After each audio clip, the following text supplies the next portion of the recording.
ক্লাসে গেছিলি আজকে? ক্লাস করে ফলো হয় না, আমরা ক্লাস করুন এটা। আরে বেটা রুটিন দিয়ে দিছি, আর এক সপ্তাহ আছে না। কালকে পরীক্ষা হতে গেছে, আমার সব সিলেবাস শেষ। কেমন শেষ? সব সব শেষ। এই শুধু বায়োলজিটা শেষ হওয়ার তারিখ বাকি আছে। বুঝছস? আমি তো ফিজিক্স কিছুই পারি না।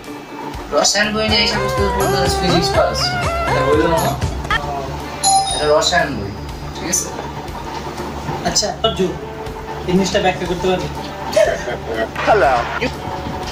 এটা কোনো ব্যাপার মামা? এই যে দেখ, এটা মনে হয় প্রথম অধ্যায়ে আছে। প্রথম আল্লাহ আল্লাহ রে তুই একটা কিছু